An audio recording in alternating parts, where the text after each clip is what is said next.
Graça e paz, amados irmãos.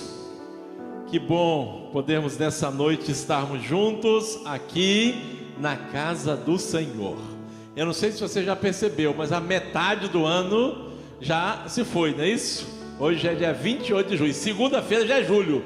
Se você não prestou atenção, 6 meses já do ano de 2024 já foram rapidamente, né? Hoje é a última sexta-feira do primeiro semestre, já não vai ter mais sexta-feira. Então você aproveita esse último final de semana, porque segunda já entramos na nova fase do segundo semestre. E nós estamos alegres, porque sabemos que durante esses 6 meses, quem cuidou e quem nos sustentou foi Deus. Foi Ele que guardou cada um de nós, foi Ele que nos abençoou, foi Ele que proveu nossas necessidades. Então nós somos agradecidos a Deus por essa noite, por estarmos aqui na casa do Senhor e pela vida de cada irmão que está conosco aqui nessa noite também. Nós agradecemos a Deus pela vida de todos vocês. Estamos aqui também com a irmã Zenita, aqui hoje também, né, irmã Zenita? Está aqui, ó, juntamente ali diretamente de Nova Friburgo, está aqui nos visitando nessa noite. Nós agradecemos pela vida dela que está aqui conosco também. Temos aqui, hoje tem uma turma de Tabu aqui, não é isso? Estamos ali, né, com Felipe. Felipe já nem conta mais, né, está sempre aqui. Está em avaliação para ver se vou aprovar para ser meu genro, né? Estou avaliando aí, não é isso? Está em avaliação. Tem outros candidatos aí que ainda estão na fila, mas eu estou avaliando, não é isso? Nós estamos em avaliação aí, né? Mas tem ali do lado dele Tiago também. Tiago é lá de Tabu. Para quem não sabe, é meu filho adotivo lá em Tabu, não é isso? Tiago adotei lá em Tabu também. Clarinha e Mike estão aqui também. Clara, minha secretária lá em Tabu, durante esse tempo trabalhando junto. O Mike também.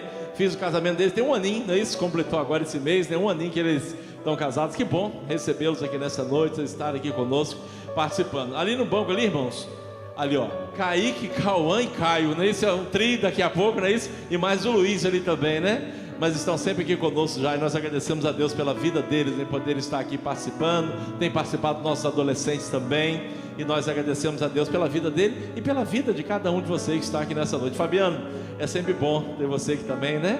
Mas está aqui conosco também. Nós agradecemos pela vida de cada um de vocês. Irmãos, eu queria orar nessa hora, porque nós temos motivos para agradecer a Deus. Esses 6 meses Deus nos sustentou, como eu já disse também. O irmão Vanderloy, né, irmã Kátia, fez cirurgia, graças a Deus, além da expectativa, né? Não precisou nem tomar sangue, mas o tempo que ia ficar na UTI já diminuiu, já veio para o quarto. Então Deus está cuidando de tudo isso. Inclusive ele mandou um áudio hoje agradecendo a igreja pelas orações. Nós agradecemos a Deus, né? Porque Deus tem cuidado dele. A irmã Zaira fez exame na segunda-feira. Continuamos orando pela saúde dela também. Estou vendo ali Samuel, né? Samuel passou semana passada no Rio. Também alguns exames de saúde, consultas médicas. Deus tem cuidado também. Nós somos agradecidos por isso. Mas devemos continuar clamando a Deus por eles e por outros. Pela família enlutada, nossa irmã Maria Leni, o falecimento dela, pelos seus filhos que ficaram. A Rose, né, esposa do Clodoaldo, carece de nossas orações pela saúde dela. Ela tem umas questões de saúde, seus filhos. Tem o Foguinho também, que é filho da nossa irmã Leni, né, Maria Leni, que a gente ore por essa família que está enlutada. Continuamos em oração pela nossa irmã Araci, ou seja, tem sido dia a dia, momento a momento. Então que Deus possa continuar sustentando. Sabemos que a vida dela está nas mãos de Deus. Na verdade, todos nós, Ele que cuida de tudo. Então a gente tem que orar, entregar, e no tempo dele Deus vai agir conforme o seu querer. A gente tem pedido por isso também. Temos pedido também pelo Lucas, namorado da Stephanie. Falei com o Stephanie agora há pouco, agora à noite, né? Ela falou que ele tem evoluído muito bem, está diminuindo os sedativos, nem está precisando de tomar mais sangue. Mas continuemos a orar pela recuperação dele, pela saúde, não somente física, irmãos, mas a saúde emocional, pela saúde espiritual dele, da sua casa, né, que Deus possa estar agindo. Temos orado também pela Ana Paula, irmãos. Não sei se você conhece a Ana Paula. Nós colocamos aqui uma jovenzinha, acho que 19 anos, se eu não estou enganado, repentinamente perdeu os movimentos das suas pernas, está internada no Ferreira Machado. Inclusive a nossa ação social e MCM fez uma mobilização essa semana para ajudá-la em algumas coisas que ela está precisando, a sua mãe, seu pai. Ore pela vida da Ana Paula também, coloque a vida dela em tuas mãos. Irmãos, tem orado pela Maísa. Deus também tem sustentado, tem cuidado de tudo. Que Deus possa, né, em tudo isso, irmãos, estar nos ajudando em todos esses momentos. Eu queria convidar você nessa hora a orar por isso e orar pelos trabalhos da igreja também. Amanhã nós vamos tomar esse bairro aqui, nós vamos caminhar aí muitas horas, andando essas ruas todas aí, fazendo evangelismo, culto ao ar livre. Vamos fazer um movimento grande pelos coroados no dia de amanhã. Domingo pela manhã tem ceia do Senhor, domingo à noite tem culto da família. Então assim, são muitas atividades. Domingo que vem nós temos um culto especial à noite evangelístico, e na terça, dia 9, nós vamos estar em campos, nas ruas, levando agasalho e levando alimento para os moradores de ruas também. E no dia 14 pela manhã temos batismos, e à noite cantado dos homens. Aí o negócio vai ser bom, né? Os homens vão estar aí cantando aí. Haroldo está ficando com o cabelo até branco aí com esses homens, mas vai dar tudo certo, Haroldo. Até o dia 14 vai dar certo, né? O Senhor está sempre no controle. Então, irmãos, coloquemos tudo isso diante do Senhor. Eu convido você a fechar seus olhos, curvar sua cabeça e você orar silenciosamente nessa hora. Daqui a pouquinho eu quero quebrar esse silêncio. E talvez tenha alguma coisa que você também queira nessa hora pedir a Deus, ou agradecer, colocar diante dele.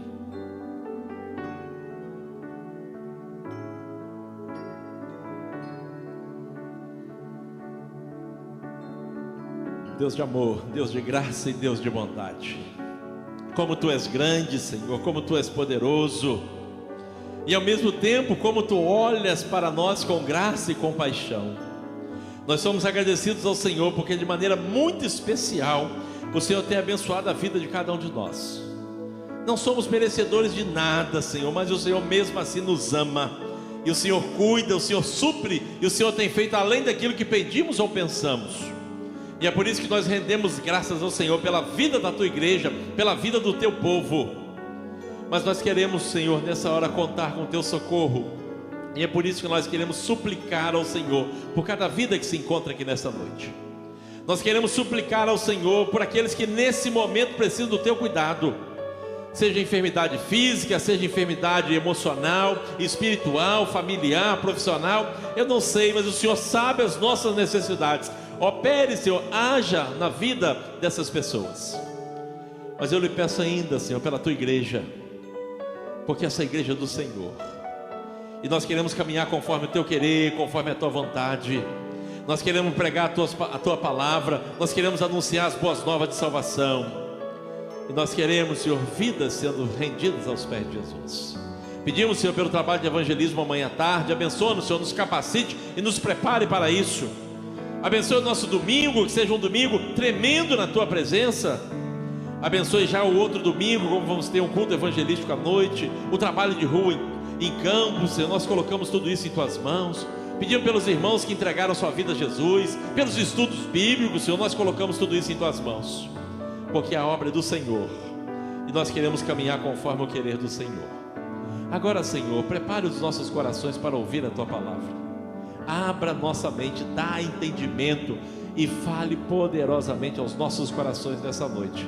Assim nós oramos em nome de Jesus. Amém e amém. Irmãos, nós estamos aí na nossa jornada de Apocalipse. Hoje nós vamos fechar a primeira sessão paralela, que o livro se divide em 7 sessões. Hoje nós vamos fechar a primeira, e é a 7ª carta, a carta à igreja de Laodiceia, capítulo 3, a partir do verso 14 até o verso 22. Nós vamos ver hoje na versão ARA, Otávio, fazendo um favor. A partir do verso 14 nós estaremos lendo nessa noite, e mesmo assentados como os irmãos estão, nós iremos fazer uma leitura alternada da palavra de Deus nessa hora, que nos diz o seguinte: ao anjo da igreja em Laodiceia escreve: estas coisas diz o Amém, a testemunha fiel e verdadeira, o princípio da criação de Deus.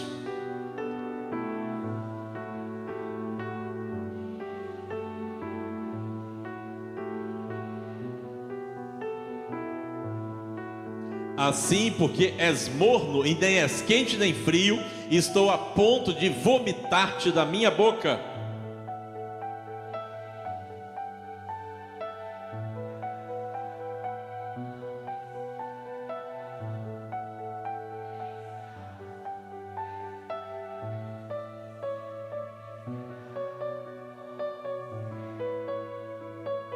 Aconselho-te que de mim compres ouro refinado pelo fogo para te enriqueceres, vestiduras brancas para te vestires, a fim de que não seja manifesta a vergonha da tua nudez, e colírio para ungir os olhos, a fim de que vejas.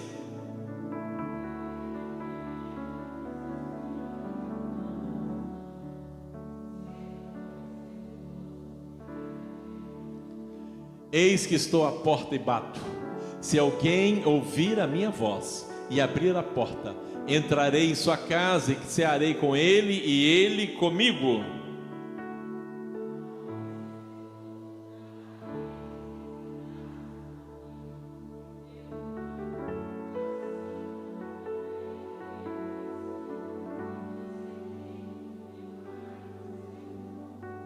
Quem tem ouvidos, ouça o que o Espírito diz às igrejas. Amém. Que Deus nos abençoe na leitura da sua palavra.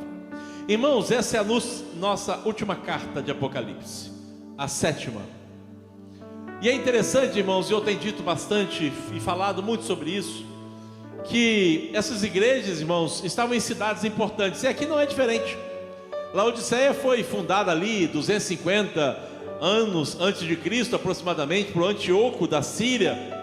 E essa cidade, irmãos, ela estava num ponto comercial muito importante, como vocês observaram que as outras também tinham essa referência. E por que era assim? Porque na verdade as primeiras igrejas, os primeiros cristãos procuravam cidades importantes, lugares estratégicos, para que ali pudessem fundar uma igreja, para que dali pudesse o evangelho ser propagado, o evangelho pudesse ser espalhado. E Laodiceia não é diferente. Só que Laodiceia tem uma característica diferente. Essa cidade, irmãos, era muito rica. Ela era conhecida como a cidade dos milionários. Eu não sei nessa noite nem quantos são milionários, não é isso? Mas aquela cidade, irmãos, era conhecida a cidade dos milionários. Uma cidade muito rica. E o que aconteceu, irmãos? Ao invés da igreja influenciar essa cidade, a cidade estava influenciando a igreja.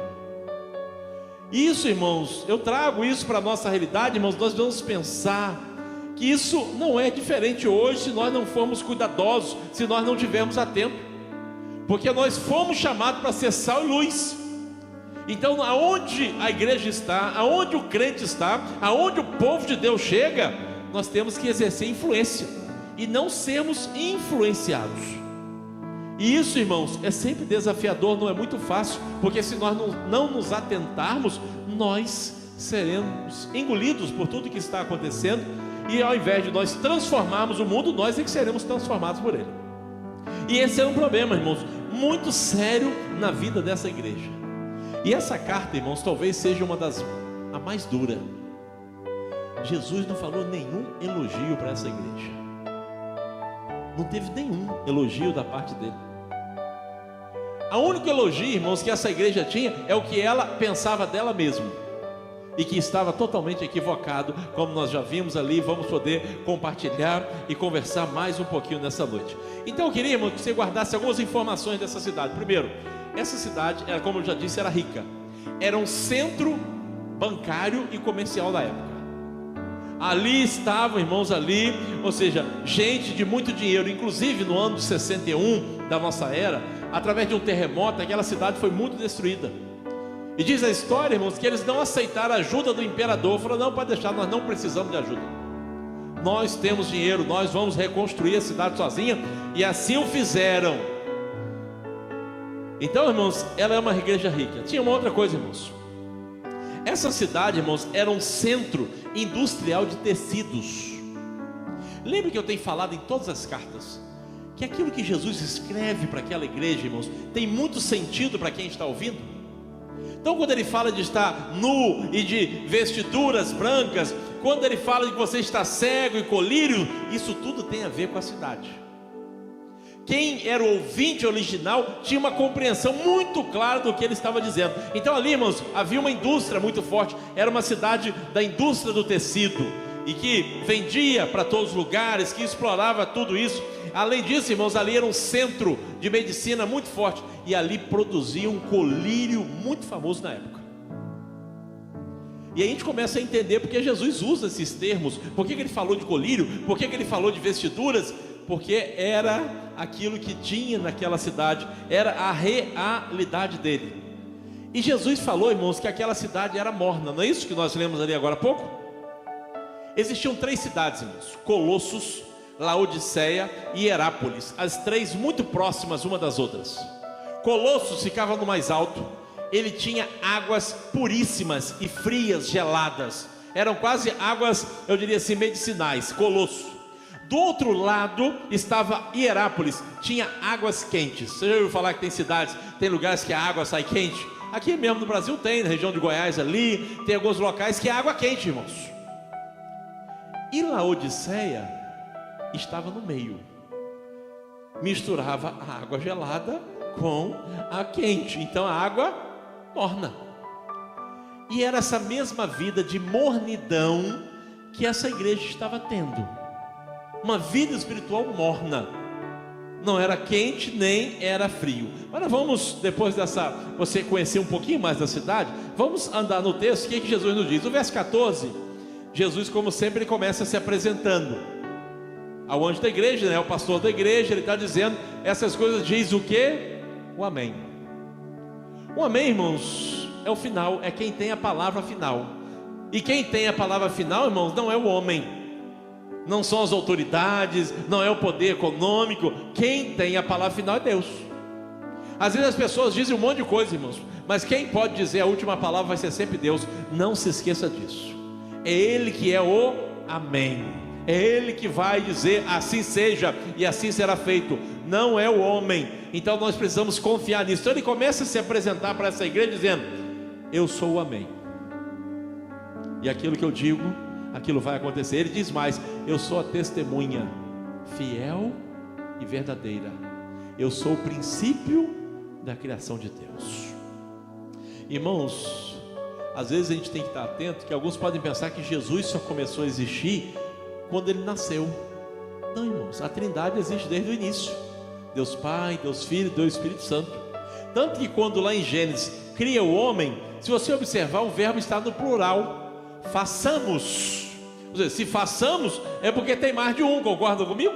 Ou seja, se você olhar Gênesis do capítulo 1 ali, a partir do verso 26 fala: façamos o homem a nossa imagem e semelhança. Quando você vai no Evangelho de João, começa dizendo ali no verso 1, nos fala sobre isso ali, o texto Otávio colocou, né? Façamos, ou seja, está no plural.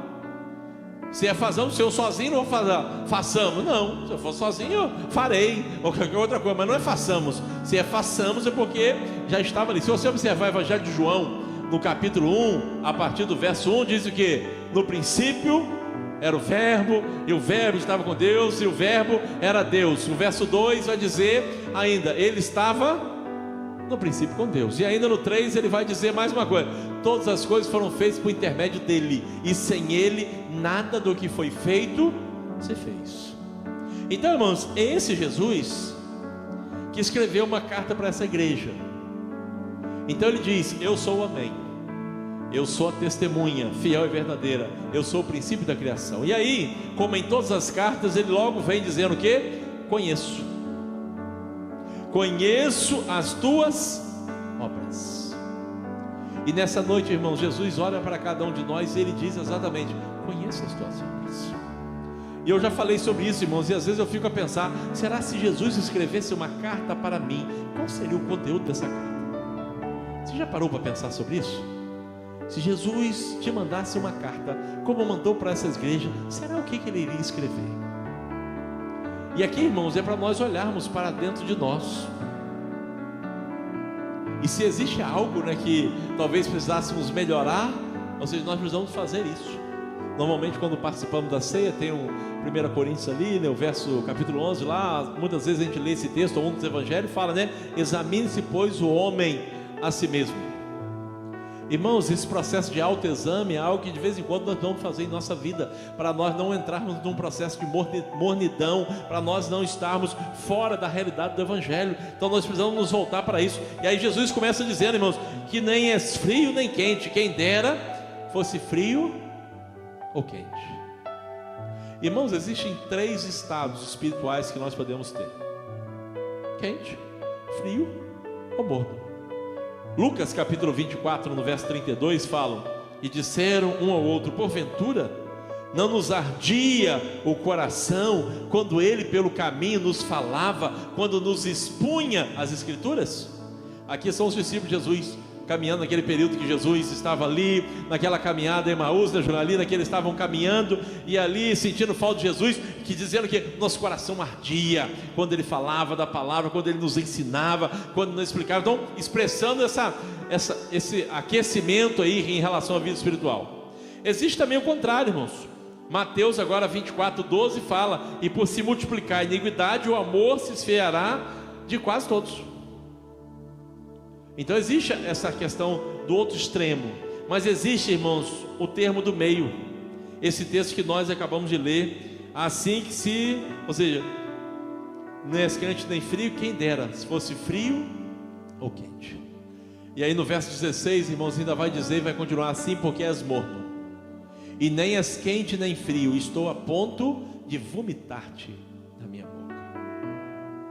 Irmãos, tamanha era a ausência de vida com Deus, de vida espiritual, irmãos. Aquilo que eles estavam oferecendo estava sendo repugnante para Deus. É como se diz o texto, né? Porque normalmente você quer vomitar alguma coisa quando você, ou seja, fica ali aquilo que não está muito bom, ou que você olha aquilo de, para alguns, por exemplo, né, se você olhar só uma outra pessoa vomitando, para alguns já passa mal, já não consegue nem ver aquilo, não consegue nem olhar para aquilo, que já começa a se sentir mal às vezes. E o texto diz aqui, irmãos, que é muito forte isso, irmão, porque Deus está falando assim: aquilo que a igreja parecia ser uma igreja pujante, uma igreja rica, uma igreja ponente, Deus está dizendo que eu estou a ponto de vomitar-te. Vocês só têm aparência, mas na verdade a vida que vocês estão levando estão completamente longe da realidade do Evangelho, daquilo que nós devemos viver. E eu quero dizer, irmãos, que cada um de nós precisa fazer esse autoexame também de nossas vidas, para nós não entrarmos num processo de mornidão, irmãos, de acomodação, de frieza, de ir esfriando literalmente. É como a gente costuma dizer, né? O cristão, irmãos, normalmente é como aquela brasa que está ali, ou seja, no fogão de lenha, junto com os outros, está aquecido, e quando você tira uma brasa, deixa ela sozinha, normalmente ela faz o quê? Ela vai esfriando, e quando vê só, ela apaga. Então nós vamos olhar para isso, irmãos, porque essa igreja, irmãos, além de Deus estar dizendo isso dela, ela estava achando, irmãos, que ela estava abafando. O verso 17, irmãos, vai dizer, olha o que essa igreja dizia dela: eu sou rico e abastado, e não preciso de coisa alguma. A igreja, irmãos, estava achando que nós não precisamos de nada, nós temos tudo, nós somos uma igreja rica, nós somos abastados. Abastado é no sentido de ter muitas coisas, nós temos muito, nós não precisamos de coisa nenhuma. E muitas vezes, irmãos, às vezes as pessoas começam a confiar em sua força, em seu poder aquisitivo, em seus bens, em qualquer outra coisa que seja, para que você, né? E aí acaba se esquecendo de Deus. E aí, irmãos, Deus dá uma resposta dura para eles e diz: e nem sabes que és infeliz, miserável, pobre, cego e nu. Irmãos, é interessante isso, porque aquelas palavras ali têm um sentido especial. Quando Jesus fala que ele era pobre, aquela cidade, irmãos, era a cidade dos milionários, dos banqueiros. E Jesus falou que era pobre. Sabe por que era pobre, irmãos? Porque por mais que ele tivesse dinheiro, nada poderia comprar o perdão dos seus pecados. Eles poderiam ter muito dinheiro, poderiam ter muitas coisas, mas o perdão dos pecados, irmão, não tinha jeito para eles. Somente pelo sangue de Jesus, que nos lava, nos redime e nos purifica. Então não adiantava nada, você não tem como. Era cego, sabe por quê? Porque eles não estavam vendo a realidade espiritual que eles estavam. Eles se achavam que estavam ali abafando, mas na verdade, irmãos, eles estavam muito mal e nu. Sabe por quê? Apesar de você ter essas fábricas de tecidos aí, para vocês entrarem no céu, vocês precisam de vestiduras brancas, e vocês não têm, porque essa vestidura só Jesus que pode nos dar, só Ele que pode nos conceder. Não é com recurso, não é com dinheiro, não é com nossa capacidade. Então, irmãos, aquela igreja que humanamente talvez, se olhássemos para ela, poderíamos falar uma igreja pujante, uma igreja grandiosa, uma igreja com muitos recursos, mas diante dos olhos de Deus, irmãos, uma igreja infeliz, miserável, pobre, cego e nu. E infelizmente, irmãos, tem muita gente assim hoje também, se achando, mas no fundo infeliz, miserável, pobre, cego e nu. Mas o texto continua. O verso 18, irmãos, Jesus começa dizendo: aconselho-te. Irmãos, todas as vezes que eu vejo a palavra de Deus, a gente olha para Jesus, a gente precisa aprender. Jesus, irmão, poderia ordenar, poderia fazer qualquer coisa, mas eu vou te aconselhar. Ele nos ensina, irmãos, como nós devemos às vezes agir, né? Como nós devemos lidar com os outros nas situações difíceis. Aí eu digo assim, é uma forma carinhosa que ele faz aqui. Ele poderia estar falando, esbravejando, poderia falar de qualquer forma, mas ele fala: mas eu quero te aconselhar uma coisa, que de mim compres. Agora, irmãos, Jesus é Ele que está vendendo. Vocês vendem muita coisa, agora eu que estou vendendo aqui. Mas o que eu vendo não precisa de dinheiro nenhum, porque é tudo de graça. Eu sei que vocês têm muita riqueza, mas vocês são pobres. Se você quer ter riqueza mesmo, compre ouro de mim, que é refinado pelo fogo, para vocês enriquecerem. Se vocês querem estar vestidos, pronto, que essas roupas que vocês têm não servem para não, vestiduras brancas para vocês se vestirem, para que, a fim de que não seja manifesta a vergonha da nudez de vocês. E se vocês querem ver mesmo esses colírios que vocês produzem, que todo mundo quer, mas o colírio mesmo que limpa tudo é o que eu tenho, para que vocês possam ver exatamente o estado que vocês estão. Porque é exatamente, irmãos, o que Jesus faz conosco quando nós reconhecemos que nós somos pecadores e nós nos arrependemos, irmão. Nós vemos o nosso estado, nós vemos como nós nos encontramos naquela situação. Não é à toa que Paulo fala: eu sou o maior dos pecadores. Porque, irmãos, quando nós começamos a olhar para Deus e nós começamos a olhar para nós mesmos, nós vemos, irmãos, como nós somos falhos, como nós precisamos de Deus, como nós somos dependentes dele, irmãos, como nós precisamos caminhar com o Senhor. Mas eu quero dizer nessa noite: o que você estiver faltando, pode ir até Jesus, irmãos, e lá você vai adquirir. E lá você não precisa de dinheiro, não precisa de Pix, você não precisa de cartão de crédito, você não precisa de nada, porque é tudo pela graça. E a graça dele é suficiente para suprir todas as coisas que nós precisamos. Nós não precisamos de nenhuma outra coisa, só da graça de Jesus.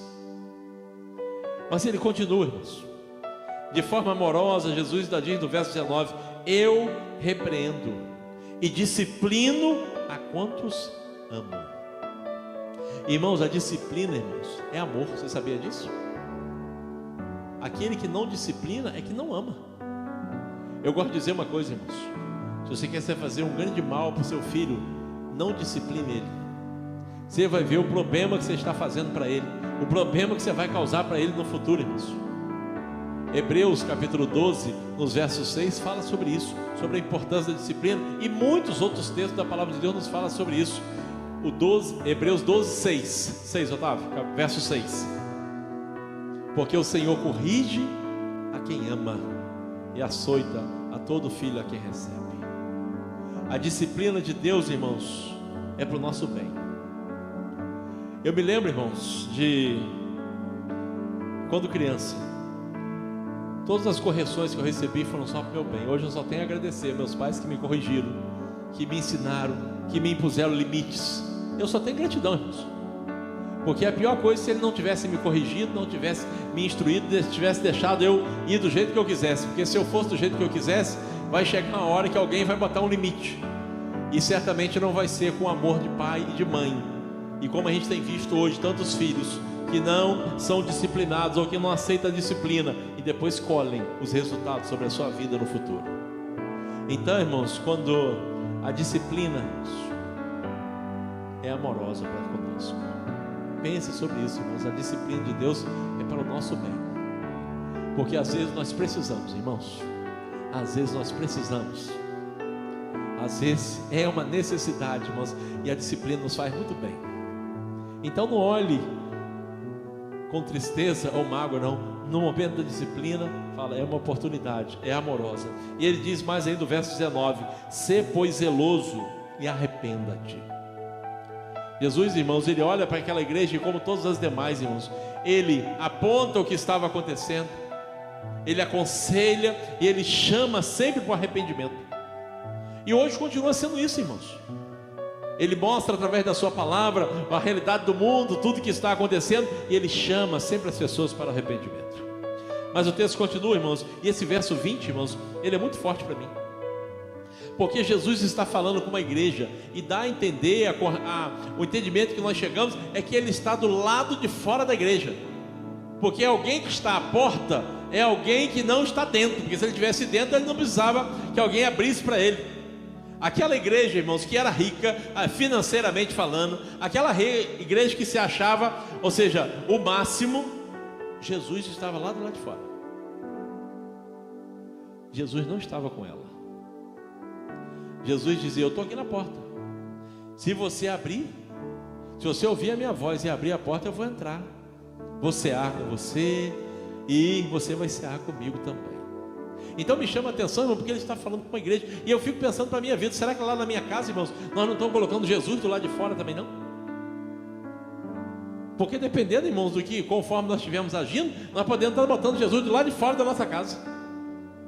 Ou da nossa vida, né? Do nosso coração, nós não estamos permitindo Jesus entrar, irmãos. Mas Jesus está ali na porta, Ele quer entrar na nossa vida, Ele quer entrar no nosso coração, Ele quer cear conosco, irmãos.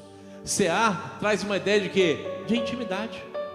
Porque normalmente você convida alguém para almoçar na sua casa, normalmente é alguém que tem algum vínculo. Pode até não ser conhecido, mas normalmente é um cristão, é alguém que você tem um vínculo do corpo de Cristo, mas você tem algum vínculo com aquela pessoa. Você não chama para sua casa qualquer pessoa. E Jesus, irmãos, Ele quer cear conosco.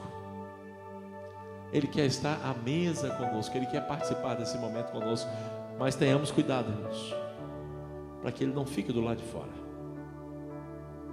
Irmãos, quando nós vamos olhando essas cartas de Apocalipse, a igreja de Sardes, irmãos, Jesus falou: você tem fama que está viva, mas você está morta. Essa igreja aqui, irmão, tinha a fama de ser rica, mas você é pobre. Então, irmãos, Deus olha de uma maneira diferente do que nós olhamos. Às vezes nós podemos olhar e achar que a coisa está muito boa, mas o que vale, irmãos, não é o nosso olhar, é o olhar de Deus. Porque o nosso olhar, irmãos, ele é muito superficial. A gente só vê uma casquinha, só uma pontinha. Mas Deus, Ele vê exatamente tudo como é, exatamente como é. E Jesus, irmãos, Ele continua no verso 21 e vai dizer: como em todas as cartas, ao vencedor dar-lhe-ei sentar-se comigo no meu trono, assim como também eu venci e me sentei com meu Pai no seu trono. Irmãos, essa é uma das promessas extraordinárias de Deus. Um dia nós vamos sentar com Ele, irmãos. Nós vamos estar junto dele, irmãos. E essa é a nossa expectativa, irmãos. É isso que nós almejamos, é isso que nós buscamos, é para isso que nós estamos vivendo, para que um dia nós estaremos com Ele face a face. Nós vamos nos assentar. Inclusive a Bíblia fala que nós vamos julgar, irmãos, os outros povos. Mas isso, irmão, não deve ser para nenhum momento vaidade ou orgulho nosso, mas para a alegria do nosso coração, que apesar de nós sermos pobres pecadores, como diz o salmista: eu sou pobre e necessitado, mas Deus cuida de mim. Porque é isso que nós somos, irmãos, pobres e necessitados, mas Deus cuida da gente. Cuida e está sempre cuidando. E para fechar, Ele apenas diz, irmãos: quem tem ouvidos, ouça o que o Espírito diz às igrejas. E esse texto continua a ecoar em nossos ouvidos hoje ainda, irmãos. Quem tem ouvidos, ouça o que o Espírito está dizendo. A igreja de Laodiceia, irmãos, humanamente falando, uma igreja rica, pujante, que não dependia de nada, mas aos olhos de Deus, uma igreja infeliz, miserável, pobre, cega e nu, em que Jesus estava do lado de fora. Então, irmãos, eu tenho certeza que nós que estamos aqui nessa noite, nenhum de nós queremos que Jesus fique do lado de fora de nossa vida. Nós queremos que Ele esteja em nossa vida, que Ele esteja em nossa casa, que Ele esteja em nossa igreja, porque esse é o nosso desejo, irmãos. Porque a nossa vida, a nossa vida é do Mestre, a nossa casa é dele, a nossa igreja é dele, porque a igreja é dele, irmãos. Tudo é dele. Então que Ele possa nos ajudar a nos conduzir para que tenhamos uma vida que agrade ao Senhor. Porque o que Jesus diz para essa igreja, irmãos, tem vontade de vomitar-te, é algo muito pesado, irmãos. Certamente aquilo lá, o modo de vida que aquela igreja estava vivendo estava desagradando, estava enojando de tal maneira muito grande. Então tenhamos cuidado, irmãos,